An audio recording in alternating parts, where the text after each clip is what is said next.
Ang ibabahagi kong kwento ay totoo pong nangyari. Base ito sa naging karanasan ng isa naming kababaryo noon sa probinsya. Natawagin na lang natin sa pangalang Banoy. Si Mang Banoy ay kilala sa aming lugar bilang isang patikang mangangaso. Kung kaya doon niya nakuha ang bansag na Banoy, na ang ibig sabihin ay agila. Napakatalas kasi ng mga mata nito pagdating sa pangangaso. Masasabi kong mabait naman si Mang Banoy at marunong ding makisama. Dahil nakikita ko pa nga noong binibigyan ng tatay ko ng kanyang mga nahuhuli. Pagkat magkumpare kasi sila. Pero malupit talaga ito pagdating sa kagubatan. Pero isang araw ay nagulat na lang kaming lahat nang kumalat ang balitang dinagit umano ng aswang ang bunso nitong anak. Ayon pa sa kwento, kasalukuyan silang nasa kanilang bakuran at abalang nagbabayo ng kanyang asawa. Habang yung panganay naman nilang anak ay inilalagay na sa sako yung bigas dahil takipsilim na. At naroon ang kanilang bunsong anak na nakaupo sa upuang kahoy na pinapanood sila. Nang bigla na lang may dumang animoy isang malaking paniki na mayroong malalapad na pakpak. Napakabilis umano ng mga pangyayari at sa isang iglap ay natangay na nito ang kanilang anak. Bigla na lang itong naglaho sa kanyang kinauupuan matapos na madaanan noong nasabing nilalang. Malakas ang kutob nilang mag-anak na hindi iyon karaniwang hayop. Dahil nakita pa nila yung mga paa ng aswang na katulad talaga sa mga paa ng isang tao. At napatunayan nga naming totoo ang kumakalat na balita nang magpunta mismo sa bahay namin si Mang Banoy. Ikinuwento nito ang nangyari sa tatay namin at hinihingi nito ang kanyang tulong. Hindi naman nagdalawang isip ang tatay namin na ito ay tulungan. Sinamahan niya ito kung saan-saan. Nakarating sila sa mga kagubatan at iba't ibang bayan sa paghahanap. Pero hindi nila natagpuan ang anak nito. Yun ang pinakamahirap na gawin para sa kanila, ang maghanap.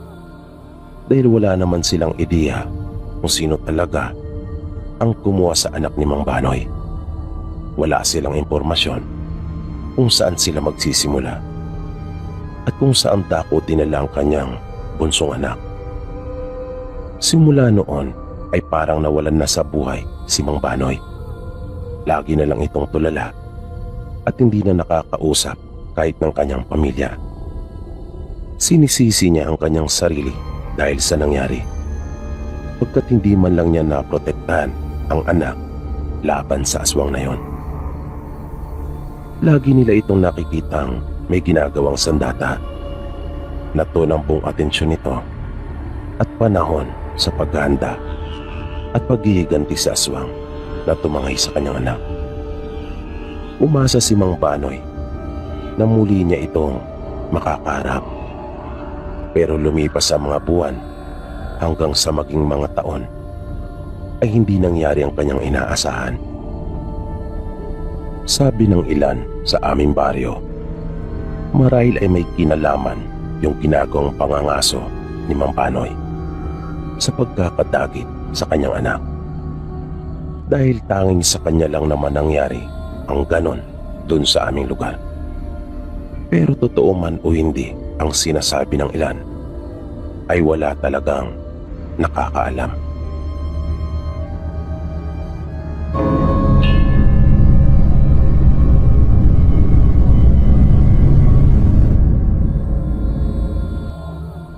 May nakakatakot po akong karanasan kasamang aking mga kaibigan na maaaring hindi ka panipaniwala sa iilan, ngunit totoong nangyari. At ito po ang nais kong ibahagi sa inyo. Totoo pong lahat ito. Kung kaya nga naniniwala po talaga ako sa mga aswang. Matagal na rin pong naganap ito. Pero hindi ko makakalimutan ang lahat. Nagkayayaan kami noong mamasyal sa bahay ng lola ng isa naming kaibigan. Bali 5 kaming lahat noon. Gamit ang lumang kotse ng tatay ni Randy ay bumiyahe kami. Sa pasimula ay normal lang naman ang lahat. Walang kakaiba. Masaya naming pinagkasandaan papunta sa aming destinasyon. Nagkukulitan pa kami at nagtatawanan sa loob ng sasakyan. Maayos ang lahat. May kalayuan yung lugar ng lola ni Trixie. At dahil sa 10:00 pasado na kami nakaalis, kung kaya hapon na ay nangangalahati pa lang kami. Hanggang sa abutan na nga kami ng dilim sa daan. At habang tumatagal, ay napapansin naming pumapangit ang daan na hindi pa pala sementado ang kalsada sa parting iyon ng aming probinsya. At nang narating na namin ang mismong bayan kung saan taga roon ang lola ni Trixie, ay may naramdaman kagad kaming kakaiba. Napakatahimik ng lugar at talagang nakakakilabot. Maaga pa ay wala ka nang makikitang tao na nasa labas. At napakadilim dahil wala nang ilaw yung mga bahay na naroon sa may gilid ng kalsada. Naiintindihan naman namin yon pagkat probinsya nga. Pero nung mga panahon yun kasi, dun sa may amin ay hindi naman ganon. At isang probinsya lang naman kami. Basta, iba talaga yung pakiramdam. Para bang may mangyayari talagang hindi maganda. Pero dinaan na lang namin sa ibang bagay. Mga masasayang bagay para maaliw kami at mawala yung aming mga kaba. Nagkulitan uli kami gamit ang aming mga cellphone sa loob ng sasakyan. Ngunit hindi nagtagal ay nangyari na nga yung aming kinakatakutan. Bigla na lang may tumaan sa harapan ng sasakyan. Mabilis iyong tumawid at nagulat ang kaibigan naming si Randy. Kung kaya, bigla itong napahinto. Isa iyong aso ngunit may kalakihan iyon kaysa sa mga karaniwan na aming nakikita doon sa probinsya. Kaya sinabihan namin si Randy na paandarin na muli ang sasakyan. Nakaagad naman niyang ginawa. Hanggang sa narating na namin ang bahay ng lola ni Trixie.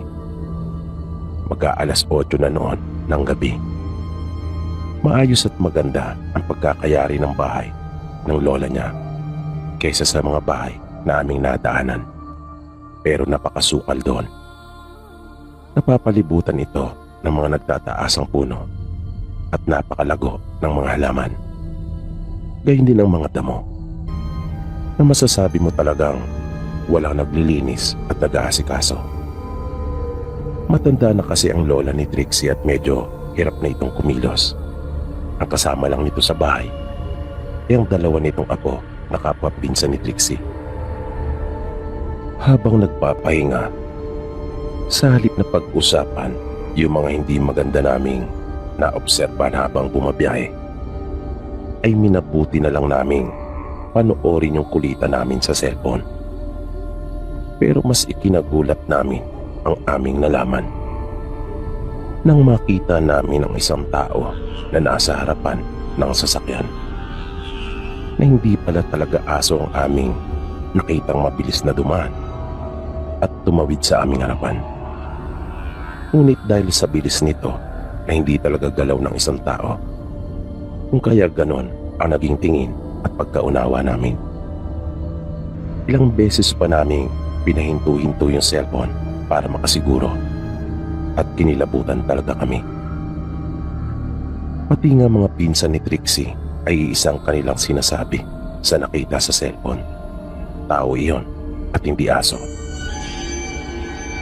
Nang lumapit ang lola nila, ay ito na mismo ang nagsabi na marami talagang aswang sa lugar na aming dinaanan papunta sa kanila. Kung kaya nga raw, napakatahimik sa pook na yon. Na pag nagsimula na umanong kumalat ang dilim, ay nagsasara na ng bahay ang mga tao at wala ka nang makikita pang nasa labas. Pero napanatag naman kami nang marinig namin mula sa lola ni Trixie na doon sa lugar na yon ang maraming mga aswang. At ipinagpalagay namin na walang aswang doon sa mismong lugar nila. Kung kaya ligtas kami at walang dapat na ikabahala. Pero yun pala ay ang sarili lang naming pagpapakahulugan at interpretasyon sa mga sinabi ng lola niya.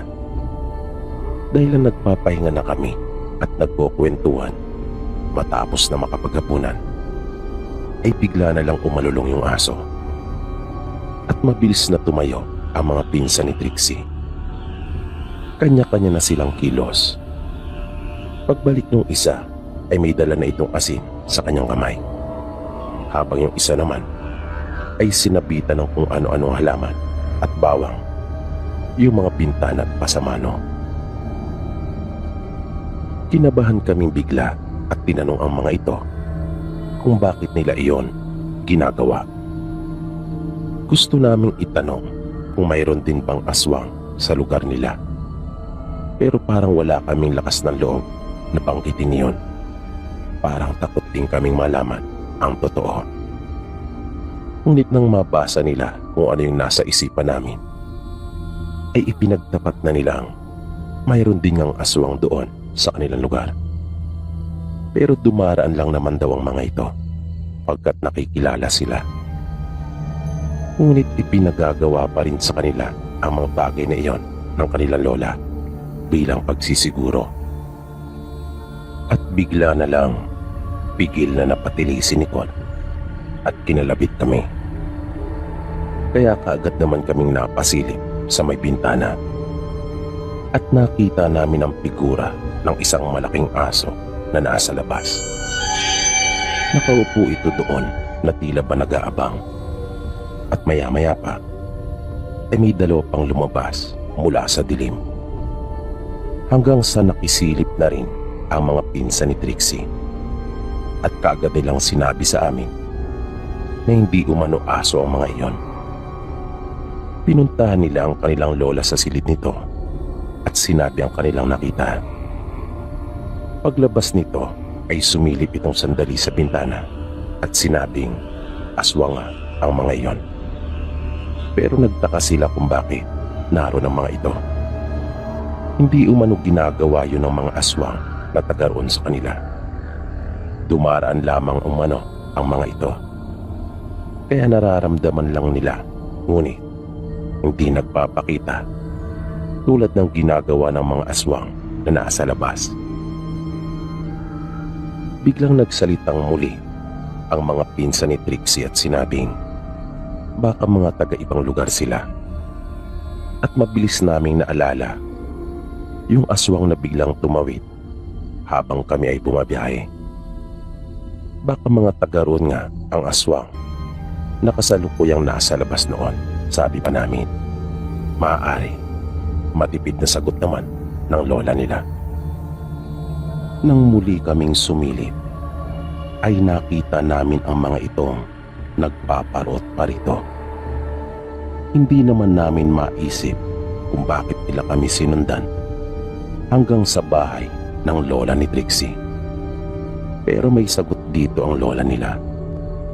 Sinabi nitong marahil ay nakita kami ng mga ito at malamang ay talagang nakursunadahan.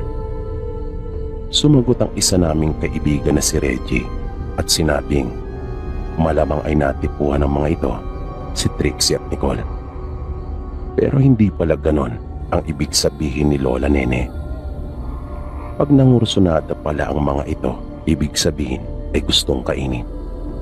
Kaya maaaring kaming lahat at hindi lamang basta yung mga babae naming kaibigan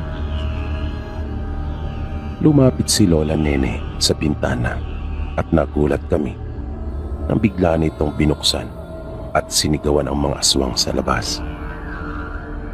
Sinabihan niya ang mga itong umuwi na pagkat hindi umano nila kami matitikman dahil hindi siya papayag. Ang tanda-tanda na raw niya para kanila pang takot-takutin. Kaya hindi raw uubra yung kanilang ginagawa. Pagkat wala na raw balahibong tatayo pa sa katawan niya para sa kanila. Pero tila walang pandinig ang mga ito at nanatili lang doon.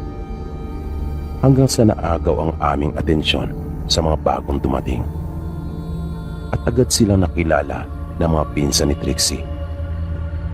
Sinabi nilang iyan yung mga bantog na aswang dito sa amin. Pinagmasdan namin silang mabuti.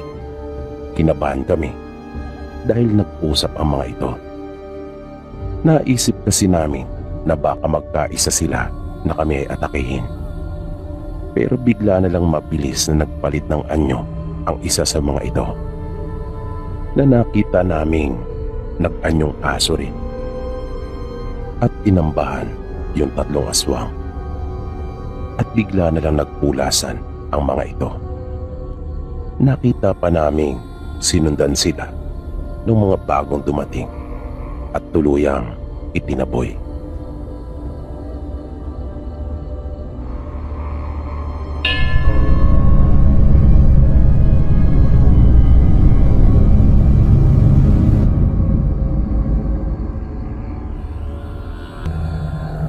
Base sa natatandaan ko, ay masaya po at tahimik ang aming lugar noong mga panahon na iyon.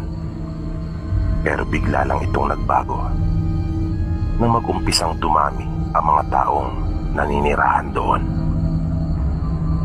Nagtaka nga rin ang marami sa amin noon dahil sa mabilis na pagdami ng mga tao sa aming lugar. Ang dating tahimik at payapang barangay namin ay naging abala. Halos hindi mo na makikita ang mga daan doon na walang taong naglalakad. Dumami rin ang mga tindahan sa bawat gilid ng daan. Nagkaroon na rin ng mga kainan. May mga lugawan, pares, at yung kapsilugan na nung mga panahon na iyon ay bago pa lang sa amin maipakilala ang ganon. Kaya talaga namang pumatok at tinangkilik ng mga tao sa amin. Pero kasabay noon ay nagkaroon na rin ng mga patayan na sadya namang nakakalungkot. Napapabalita na rin noon ang ukol sa mga taong nawawala sa aming barangay. Nakakalungkot talaga ang mga pangyayaring iyon pagkat hindi iyon normal sa aming lugar. Ang unang naging kaisipan namin noon ay dahil marahil sa biglaang pagdami ng tao na hindi nga malinaw sa amin kung saan ang mga ito nanggaling, kung saan silang mga lugar o probinsya mga nagmula. Na sa pagdami ng tao ay dala rin nila yung mga nakagawian nila sa mga lugar na kanilang pinanggalingan at nagtataglay ng iba't ibang pag-uugali. Kaya iyon ang nakitang dahilan ng marami na taga sa amin. Pero meron pa palang mas malalim na dahilan kung bakit nangyari yung mga nakakatakot na kaganapang iyon. At hindi ko lubos na isip na aking mararanasan ang nakakasindak na mga pangyayaring iyon. Nasa kapatagan naman po ang aming barangay. Ngunit may nag-iisang bundok na malapit doon. Bihira ang mga umaakyat doon sa bundok. Dahil sa sapat naman ang kabuhayan ng mga tao sa amin. May mga pananim at kung minsan naman ay nangingisda. Dahil ilang metro lamang ang layo ng dagat doon po sa amin. Kaya halos lahat ng mag-anak ay may sariling mga bangka. Minsan, nang magkayayaan kaming magpipinsan na kumain sa isang kainan na naroon sa gilid ng daan, ay masaya naming tinungo iyon. Medyo noong mga panahon na iyon kasi ay nakakahiligan na namin ang tumambay at kumain doon. Dahil talaga namang masarap ang mga paninda nilang tapa. Ngunit nang pauwi na kami, habang naglalakad sa pilapil ng palayan, ay may naaninagan kami sa unahan. Sa unang pagkakataon, ay noon lamang ako nakakita ng ganon sa buong buhay ko. Na hindi rin pala iyon nakaligtas sa paningin ng aking mga pinsan.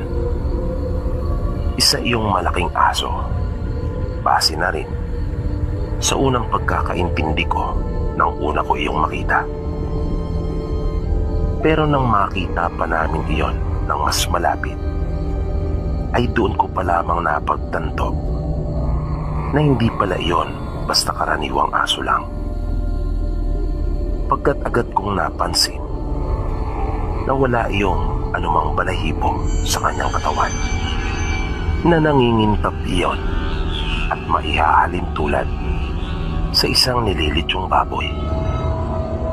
Kaya natigilan kami at hindi nakapagpatuloy sa aming paglakad. Naramdaman kong binalot na kaagad ng takot ang buo kong katawan, na hindi pa man umahampas yung malamig na simoy ng hangin sa akin, ay naramdaman kong nanginig na ang aking katawan dahil na rin sa sobrang kaba. Nakakatakot talaga ang itsura noon, na para ba iyong leon na nag-aabang ng kanyang masisila sa damuhan. Kaya sa halip na dumiretso, ay nagtatakbo na lamang kaming pabalik ng mga pinsang ko. Bumalik kami doon sa paborito naming tapsilugan. Ngunit may mga nakapwesto na doon na isang grupo ng mga kabinataang katulad namin. Kaya tumayo na lamang kami sa gilid noon at doon nagpalipas ng oras. Hindi namin maiwasang hindi pag-usapan yung aming nakita, dahil sa bago talaga iyon para sa amin. Na nasabi pa nga ng pinsan kong si Randy na kakaiba na raw talaga ang mga nangyayari sa aming lugar. Na napansin kong naagaw ang atensyon nung isa sa mga serbidora sa kainan at napatingin sa amin, na narinig marahil niya yung aming pinag-uusapan. Kaya sumenyas ako sa aking pinsan na tumahimik, at kung hindi man, kung maaari, ay kanya na lamang hinaan ang boses. Nang halos mahigit isang oras na kaming nakatayo doon, ay nagpasya na kaming umuwi na magpipinsan. Dahil sa naisip naming wala naman kaming ibang inaasahan o hinihintay, at siguradong aabutan kami ng ating gabi doon kung hindi pa kami kikilos para umuwi na. Nagkasundo na lang kami na anuman ang mangyari ay walang hihiwalay.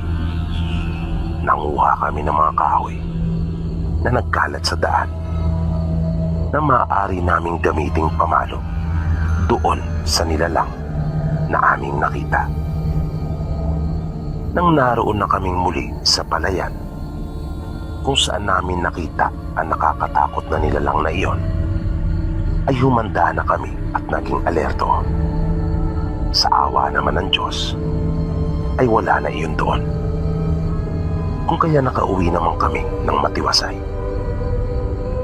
Pagdating ko noon sa bahay, ay hindi ko na iwasang hindi magkwento sa aking kuya at mga magulang. Naroon ding nakikinig ang kapatid kong 8 taong gulang na narinig kong sinabi ng tatay namin ang mga katagang may aswang na pala sa ating lugar. At pinaalalahanan niya kaming mag-ingat at wag na magpapagabi pa sa daan kung wala naman kaming mahalagang gagawin. Nakita kong may inilabas noon si nanay na isang maliit na baul. Nasa liit noon ay nagagawa niyang maipatong iyon sa kanyang kamay. Nang kanyang buksan iyon, ay may ilang mga bagay akong nakitang naroon. Pero ang kinuha niya ay mga lumang barya. At iniabot sa aming 3 iyon. At binilinan kaming laging ilagay sa aming mga bulsa. At wag na wag daw naming wawalain iyon. Nagtanong si kuya kay nanay kung para saan yung mga barya na ibinigay niya sa amin.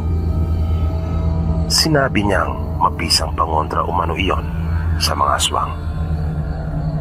Kaya kahit paano ay nakaramdam ako ng pagkapanatag ng aking marinig iyon.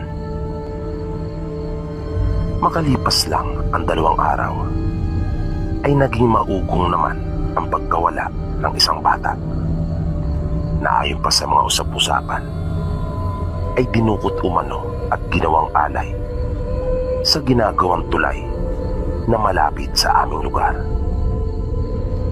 Ngunit puro lang naman espekulasyon yon at hindi naman mapatunayan ang kanilang mga hinala. Kami namang magpipinsan ay hindi napigilan sa aming nakagawi ang pagtambay at pagkain sa paborito naming tapsilugan. Talagang parang naging kabahagi na ito ng aming mga nakagawian.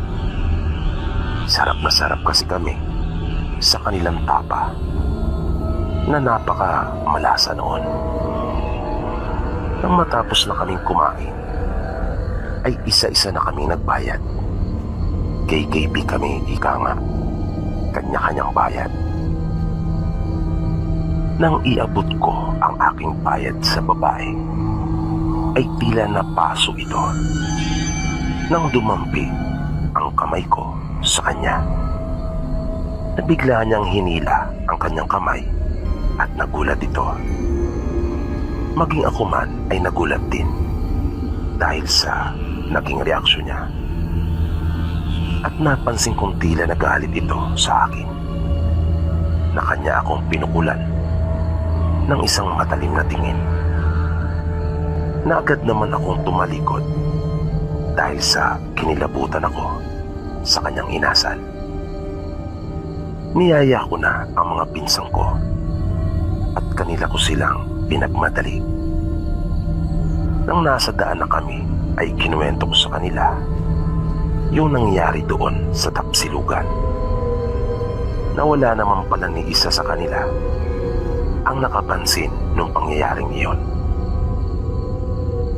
Nang sabihin ko sa kanila iyon, ay kinantyawan nila ako at sinabing baka may gusto lang umano ako sa babae. At iba ang kanila naging pakahulugan sa ikinuwento ko. Maganda kasi yung isang babae doon na sa tingin namin ay anak ng may-ari ng tapsilugan. Pero ako, iba ang kutob ko sa nangyari. Medyo hindi maganda ang aking pakiramdam tungkol doon. Lalo na yung paraan ng pagkakatitig niya sa akin, na sa isang iglap ay nawala ang maganda at maamong mukha nito.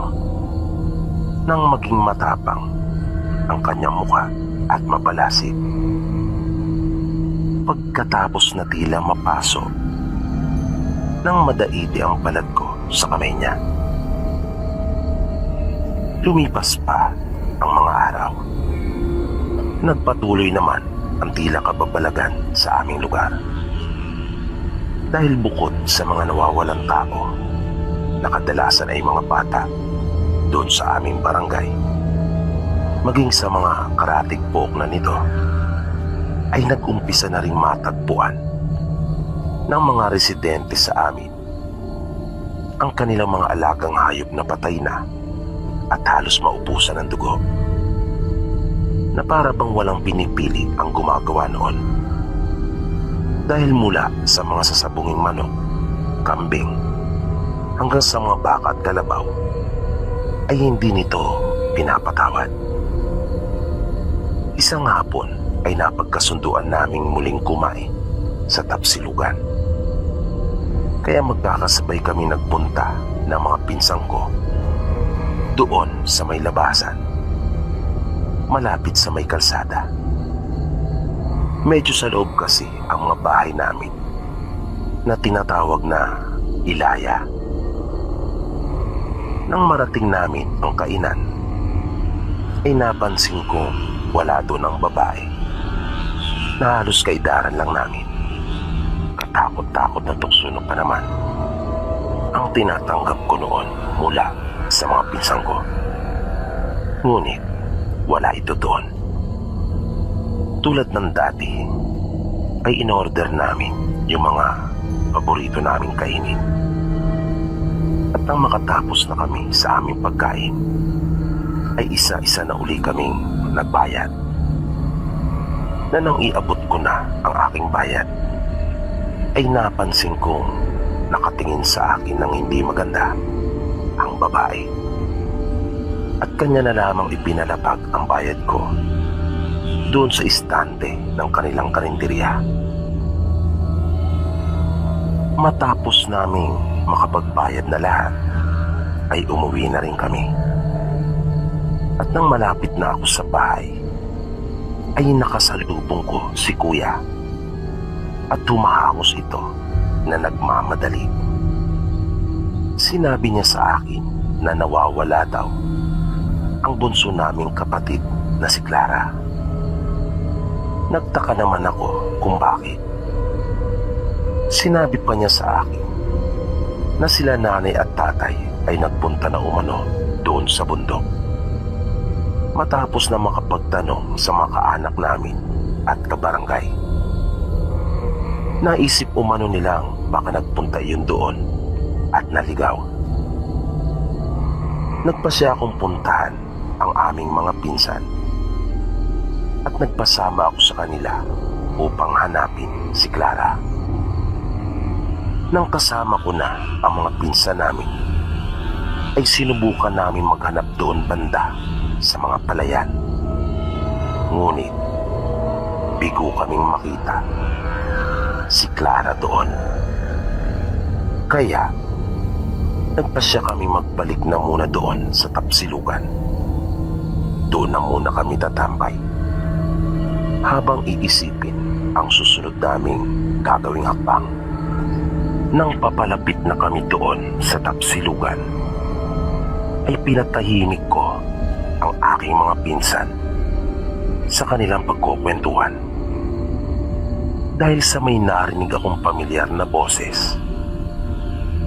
Nang tumahimik ang mga pinsan ko, ay nasiguro kong boses nga iyon ng kapatid naming si Clara.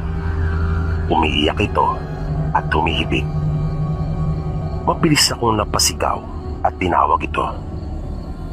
Yung ibang pinsang ko naman ay pumunta na rin sa harapan ng kainan at nag-ingay na. Nag-iskandalo na ang mga ito doon. Kung kaya maging yung mga kumakain ay napulabog, ako naman ay patuloy na tinatawag ang kapatid ko doon sa likurang bahagi. Maya-maya ay narinig ko ang isang pinsan namin na tinawag ako at pinapupunta ako doon sa harapan.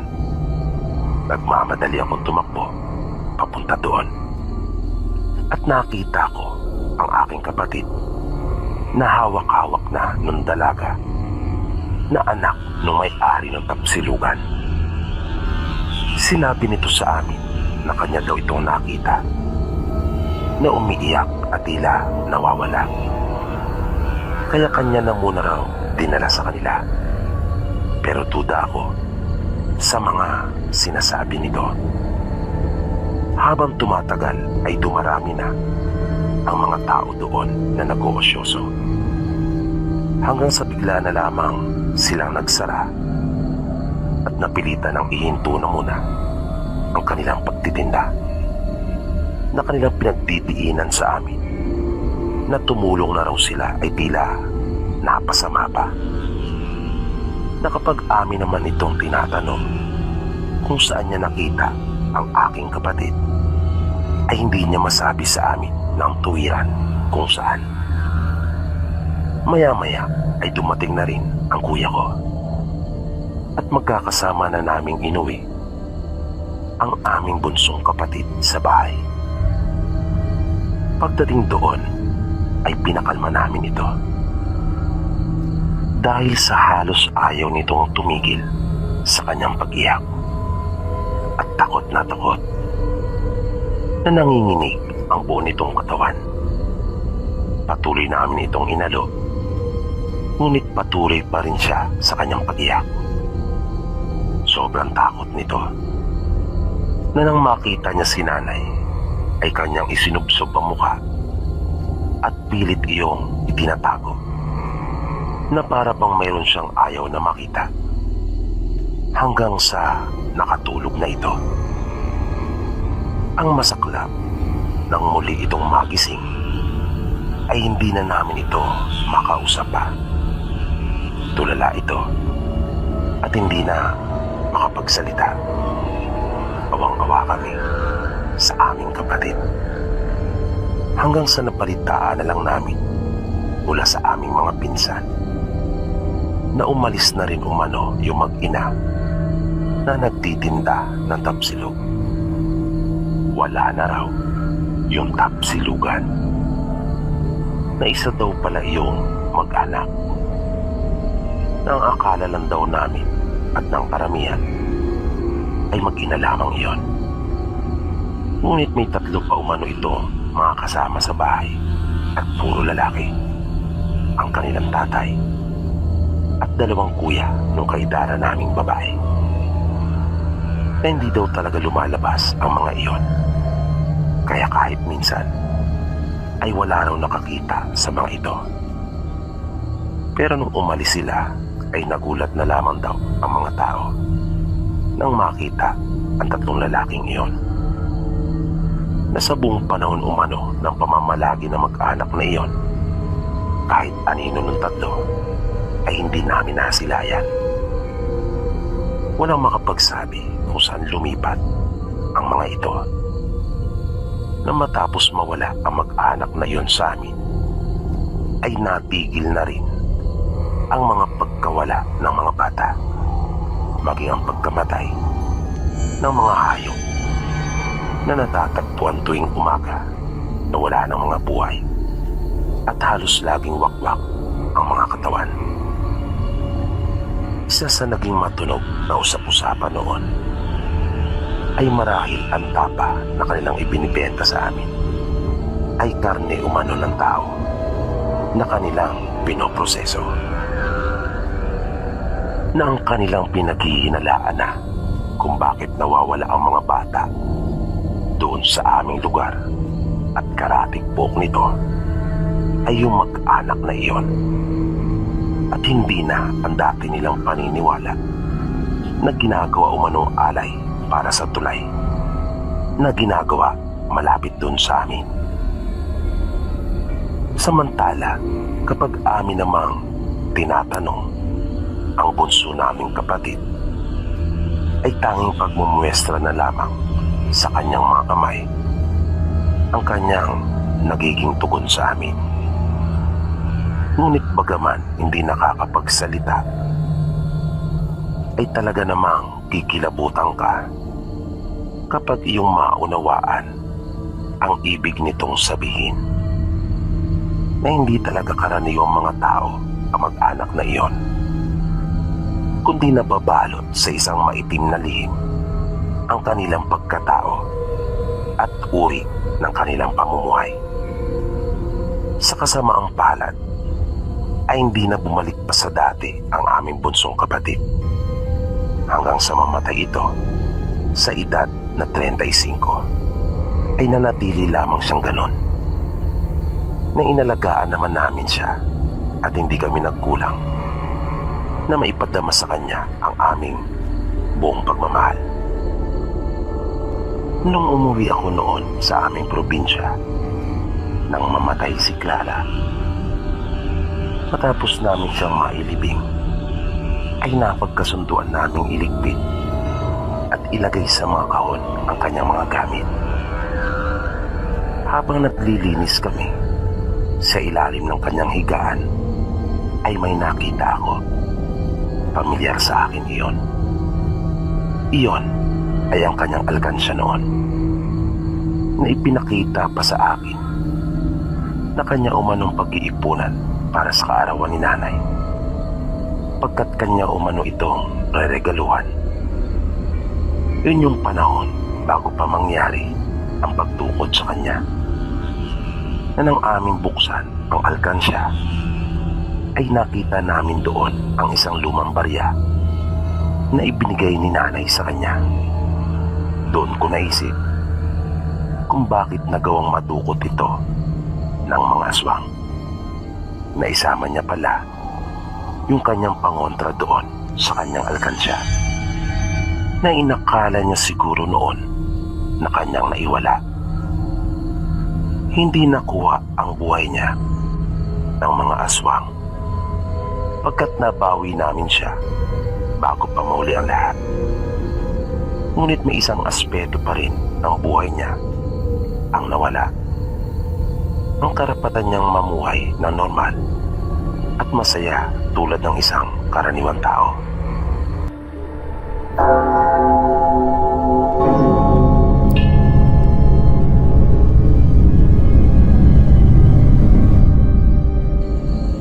Naganap ang kwentong ito noong dekada 70 sa isang bayan na sakop ng probinsya kung saan lumaki ang tatay niya. Sa bayan na iyon ay laganap na ang usap-usapan tungkol sa mga aswang. May ilang insidente na kasi ng pagpatay na naganap doon sa kanilang lugar. At ang pinaghihinalaan nilang may gawa ng lahat ay isang aswang. Yung mga natatagpuan kasi ay puno ng kagat, na ang iba pa nga ay halos lumabas na ang mga buto pagkat kinain ang kanilang mga laman. Ang iba sa mga naging biktima ay wala na rin ang mga laman loob, bagay na talagang nakapagdulot ng takot sa mga residente sa kanilang baryo. Dahil dito ay naging maingat na sila, naging mapagmatsyag at alerto. Nagsagawa din ng mga pagruronda. At kapag may bagong mukha na pumapasok sa kanilang lugar, ay talagang inaalam nila ang pagkakakilanlan nito. Dahil din sa mga pangyayaring naganap, kung kaya halos lahat ng tao sa kanilang nayon ay naging mapaghinala, naging mapagduda sila, kahit sa mismo nilang kanayon. Kaya ang dati nilang tahimik at payapang pamayanan ay naging magulo. Kabi-kabila ang naging sigalot at pagtatalo. Nagkaroon sila ng mga hidwaan dahil sa walang habas na pagbibintang sa isa't isa, na kanilang pinararatangang aswang ang mismo nilang kababaryo. At dahil sa hindi maawat ang mga matatabil na dila, kung kaya mismong magkakapitbahay ay naging magkagalit at hindi na magkasundo. Kung kaya nga ang kanilang barangay noon ay naging okupado at aktibo dahil na rin sa walang humpay na pagharap at pagpaasikaso sa mga reklamo. Naging abala sila sa pag-aayos ng mga gusot na namamagitan sa mga magkakapitbahay doon sa kanilang lugar. Kaya sa halip na magkaisa sila upang masugpo ang suliraning hatid ng pag-atake ng aswang, ay nagkawatak-watak pa sila at nagkaroon ng pagkakampi-kampi. Kung kaya nagpatuloy ang pananalasa ng aswang. Nawala kasi ang pagmamalasakitan sa bawat isa. Kaya lalong nalagay sa peligro ang kanilang mga buhay. Isang gabi, habang naglalakad si Arman pauwi sa kanila, ay napansin niya kaagad ang isang tao sa di kalayuan. Naroon ito malapit sa isang puno at tila ba mayroong hinihintay. Ngunit kapansin-pansin na tila kubain ang postura nito. At dahil sa laganap nga noon yung usap-usapan tungkol sa mga aswang, kung kaya naging alerto na siya. Naisip niya kasing baka isa itong aswang. Kinuha niya na kaagad ang itak na nasa loob ng kanyang payong.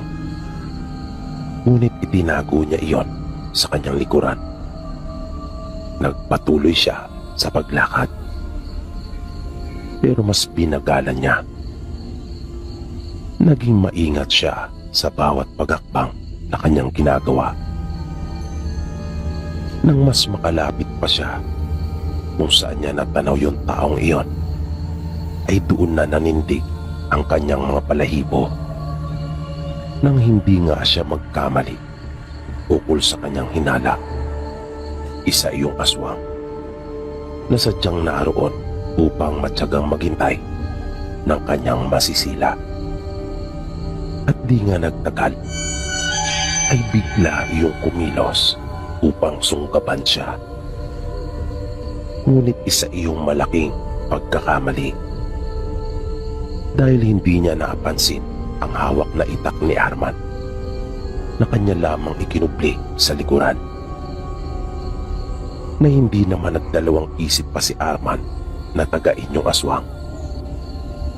Kung kaya, mabilis din iyong tumakas nang kanyang maramdaman ang matalas na itak na iyon na tumama sa kanya.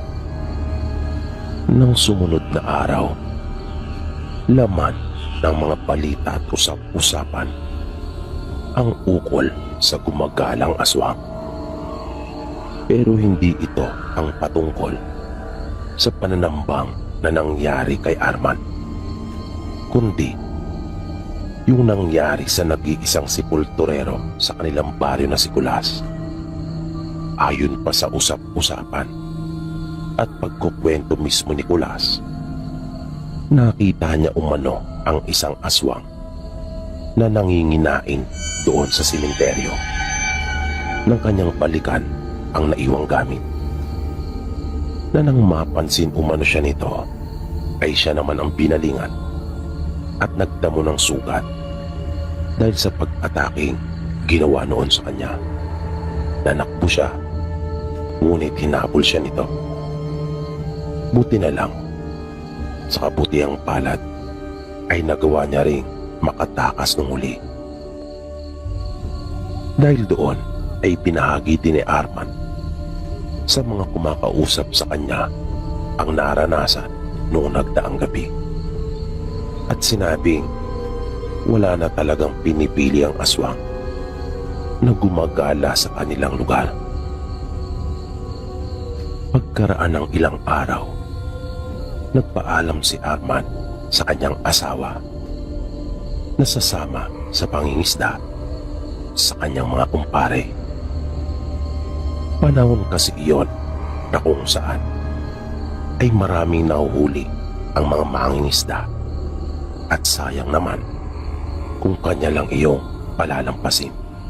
isa pa, naisip niya ring magdaing nang sa ganon ay mayroon siyang maibenta sa bayan. At para may pang-ulam na rin sila mag-anak. Madaling araw yung pagpapalaot nilang magkakaibigan. Kung kaya naman, maghahating gabi pa lang ay nakahanda ng lahat ang mga dadali ni Arman. At nang mag-aalauna na ay kanya nang ginising ang asawa at nagpaalam. Nang nasa daan na si Arman ay naramdaman niyang parang mayroong sumusunod sa kanya. Kaya paminsan-minsan ay iniilawan niya ang magkabilang gilid ng daan, maging yung kanyang likuran. Pero hindi siya huminto sa paglakad. Nagpatuloy lang siya. Ngunit nang malapit na siya sa bahagi ng daan kung saan mayroong malaking puno ng palete, ay bigla na lamang narinig niyang tila lumundo ang mga sanga noon. Na ng kanyang mabilis na ilawan iyon, ay nakita niyang pumitik ang mga sanga. Tanda na mayroong dumapo doon na isang napakabigat na nilalang. Mabilis niyang hinugot ang kanyang itak at huminto na muna siyang sandali. Binitawan na muna niya ang dalampayong. Inilawan niya ang kanyang paligid, pero wala siyang nakita. Nanatili pa si Arman ng ilang minuto doon sa kanyang kinatatayuan. Nakiramdam pa siya. At nang wala na siyang maramdamang mayroon pang ibang naroon, ay saka siya nagpatuloy. Maya-maya ay nagulat naman siya nang makarinig ng malalakas na pagsigaw. At papalapit iyon sa kanyang direksyon. Pamilyar sa kanya ang boses na iyon. Di nga nagtagal ay bumungad sa kanya yung sepulturero na si Kulas. Pumahangos ito at sinabing may aswang na humahabol sa kanya. Napansin ni Arman yung tali sa may braso nito. Kaya napatunayan niyang totoo nga ang kwento na nasugatan nito ng aswang. At nung mga sandaling iyon nga ay hinahabol na naman. Tinanong ni Arman si Kulas kung saan ba ang punta sana nito. Nagtaka kasi siya kung bakit doon ang direksyon nito, gayong hindi naman doon ang kanyang bahay. Hindi ito kaagad nakasagot. Na tila biglang napaisip ang isasagot sa kanya. Nung huli ay sinabi nito may pupuntahan lang. Labis naman iyong ipinagtaka ni Arman, pagkat wala namang ibang bahay sa panig na iyon ng kanilang baryo, kundi ang bahay lang nila. At ano ang sadya nito sa ganong alanganing oras? Nanindig ang mga balahibo ni Arman, lalo na nang maalala niya yung naranasan ng tambangan ng aswang na kanyang natatandaan na sa braso niya ito tinamaan ng taga. At biglang bumilis ang pagtibok ng kanyang puso. Matinding kaba ang kanyang naramdaman at kinutuban na siya ng hindi maganda. At yung sinasabi nitong umahabol sa kanya na aswang ay wala naman. Kahit tunog man lamang noon ay hindi narinig ni Arman. Kaya agad na niyang iniangat ang hawak na itak at inundayan si Kulas. Nakita niyang naging mabalasik na bigla ang mukha nito at parang pusa na inangilan siya. Walang hapas niya itong pinagtataga at walang patid, na wala namang nagawa pa kundi ang sanggain iyon ng kanyang mga braso upang hindi siya mapuruhan. Nagdilamsikan na kaagad ang mga dugo mula sa sugat na tinamo ni Kulas, bunga ng pagkakataga sa kanya ni Arman.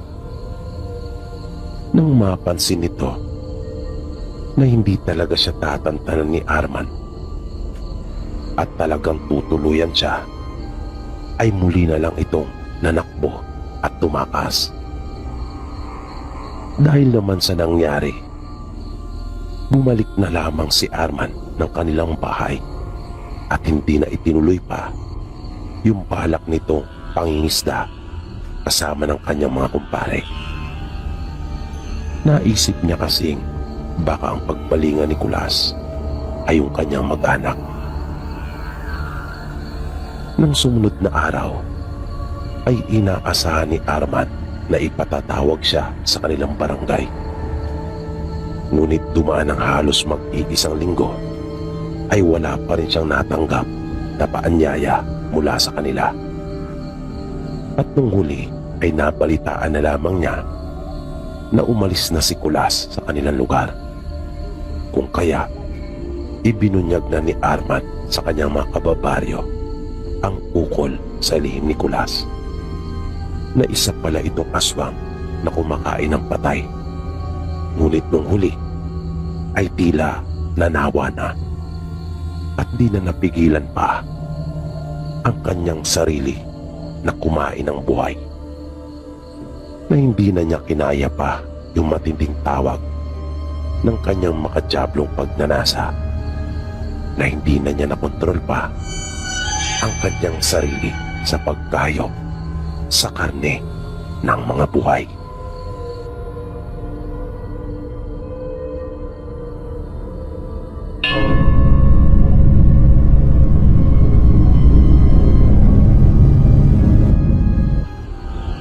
Ito po'y naganap nung nakatira ako sa bahay ng kapatid ni nanay. Wala kasi ang asawa nito. Nasa Maynila at doon nagtatrabaho. Kaya pinakiusapan nila ang mga magulang ko na kung maaari ay doon na muna ako sa kanila tumira, para may makasama ito sa bahay at may mautos-utusan. Ang edad ko noong mga panahong iyon, kung hindi ako nagkakamali, ay nasa 13 anyos na. Buntis kasi ito noong mga panahong iyon sa pangalawa niyang anak. Nasa kabilang baryo lang naman namin noon yung bahay nila. Kaya pag gusto kong umuwi sa amin, ay nakakauwi naman ako. Nag-iisa lang ang bahay nila doon. Siguro ang pinakamalapit na bahay ay may halos 1 kilometro ang layo.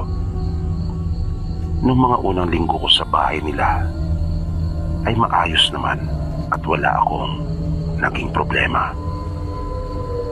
Isang hapon ay may dumaan sa bahay na isang matandang babae. Nakatungkot na ito at medyo kuba na.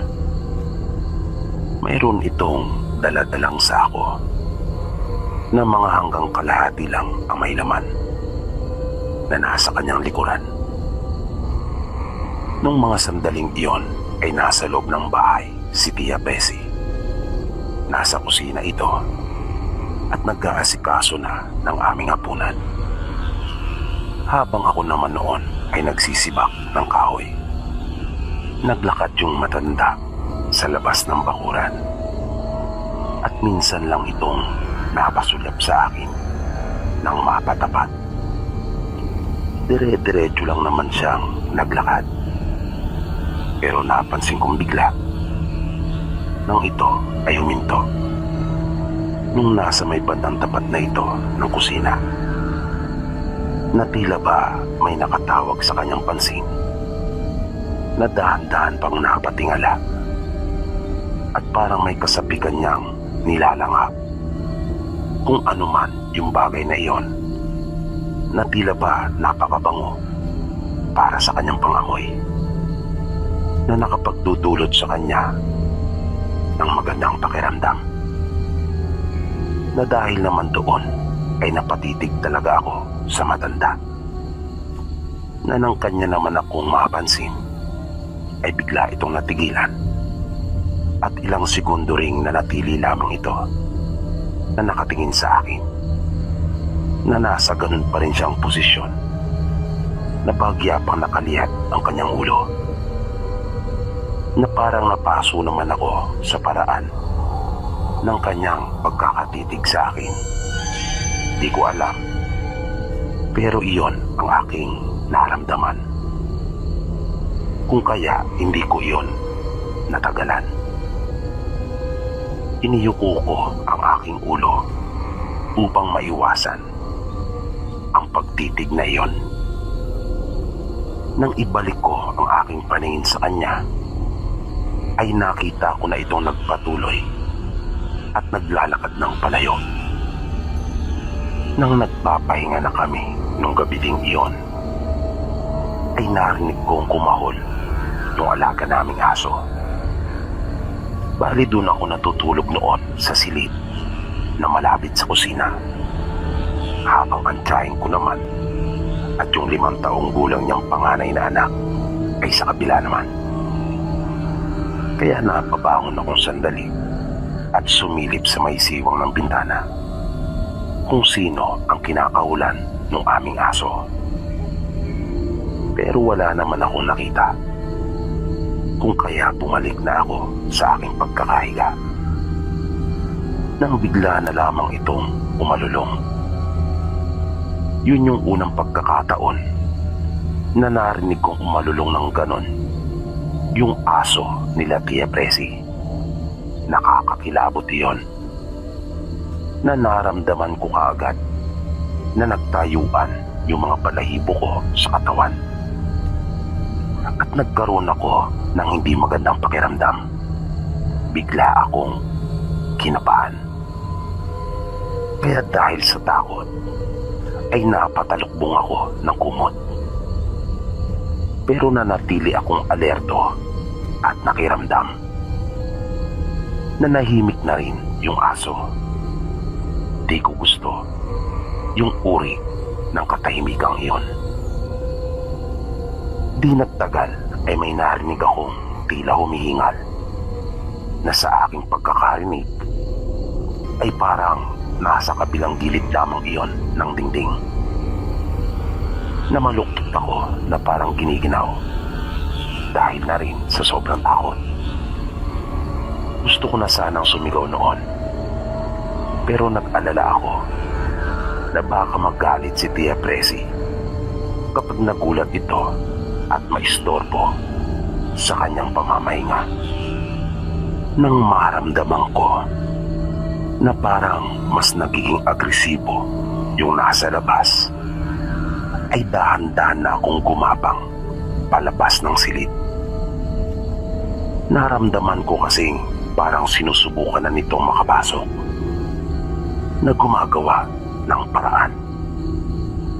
Hindi pa ako sigurado sa kung ano ang nasa labas, pero malakas ang kutob ko na kung ano man iyon ay hindi mabuti ang pakay nito. Nang makalabas ako ng silid, ay tila huminto na rin yung mga pagkaluskos sa dingding. Ngunit nakarinig ako ng mga yabag na hindi nagtagal ay napatingala akong bigla nang lumundo yung kahoy sa may atip. Na agad kong naisip na mayroong nasa itaas. Nang ibaba ko ang aking paningin mula sa aking pagkakatingala, ay napansin kong nasa tapat mismo iyon ng silid naman nila Tia Presi. Kaya lumapit ako doon sa may pintuan ng kanilang silid at sumilip. Hindi nila ugaling magpatay ng ilaw. Pagsilip ko, ay nakita kong mahimbing na natutulog silang mag-ina. Ngunit may napansin ako na tila isang higla, na paminsan-minsan pa nga ay nangingindap. Na dahan-dahang bumababa iyon. At nang iangat ko ang aking paningin, ay natiyak kong nagmumula iyon sa itaas. Napuna ko iyon dahil na rin sa matingkad na kulay ng kortina na nasa tapat noon. Nagmamadali kong tinungo yung makinang dipadyak ni Tia Bessie na ginagamit niya sa kanyang pananahi. Aking hinila yung drawer noon at kinuha yung gunting. Napakatalas ng gunting na iyon at malaki na nagmula pa sa Bicol. Bicolano kasi yung asawa ni Tia. At nang minsang umuwi doon, ay bumili sila pagkat matibay at magandang klase umano ang gunting sa kanila. Mabilis akong bumalik doon sa harap ng kanilang silid. Nang minsan pa akong sumilip, ay nakita kong sasayat na yung dulo noon sa tiyan ng tiyahin ko. Kaya aking sinungkit yung pinakasara ng kanilang pinto at pumasok na ako. Mabilis kong ginupit yung hibla na iyon at narinig ko ang isang malakas na pagsigaw doon sa itaas. Natakot ako sa aking narinig. Maging ang tiyahin ko ay nagising na rin dahil sa malakas na sigaw na iyon. At naramdaman kong tila nagmamadali yung nasa may bubong. Mabilis ito na gumagalaw doon sa itaas upang bumaba. Nanaharinig ko pa yung malakas na tunog noon matapos na tumalon. Gulat na napatanong naman ang tiyahin ko pagkat naalimpungatan siya. Sinabi kong mayroong nasa bubungan at nakakita ako ng hibla na bumababa at nakatapat sa kanyang tiyan. Na naagaw yung atensyon namin pareho nang makakita kami ng usok. Pagtingin namin sa sahig, ay nakita namin yung hugis dila na naabo. Nang bigla akong nagising at napaupo mula sa aking pagkakahiga, nang makarinig ako ng isang napakalakas na pagsigaw. Pansamantala pa akong natigilan at para akong nalimpungatan. Napakasama ng aking panaginip. Nang may masmasan ako, ay napatayo na akong bigla at pinunta ng silid nila Auntie Bessie.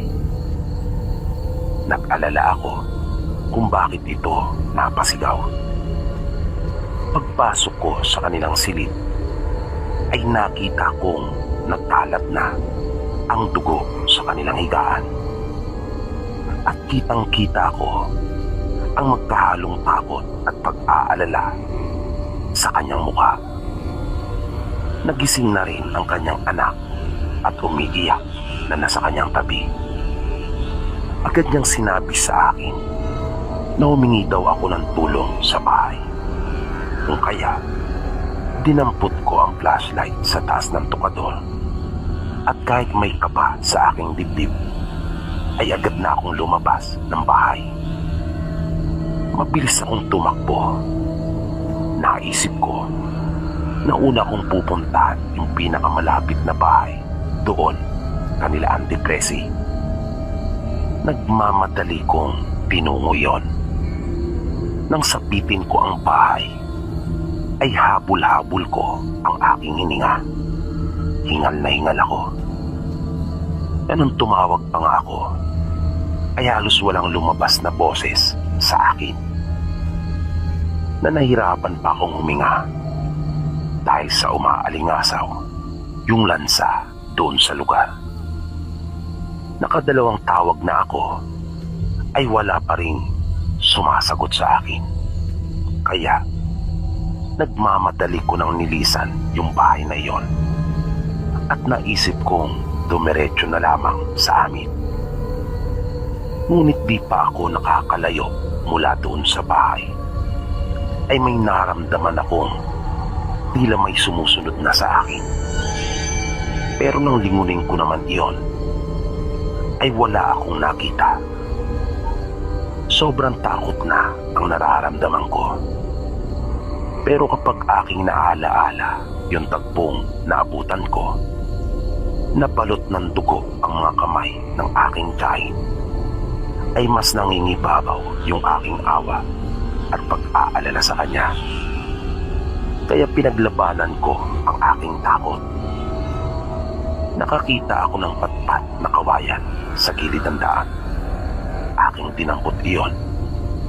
At habang tumatakbo, ay aking iwinawas-iwas na lumilika iyon ng tunog. Hanggang sa muli kong narinig yung tila humihingal na tunog na iyon. Kinilabutan ako at napabulalas na lang ng Diyos ko. Tulungan mo po ako. At nagpatuloy lang ako sa aking pagtakbo. Hindi ako tumigil. Hanggang sa bigla na lang akong natumba na ang pakiramdam ko ay para akong napatid sa ugat ng isang puno na ng aking ilawan ay wala naman. Naramdaman ko na kaagad yung hapdi sa tuhod at aking siko.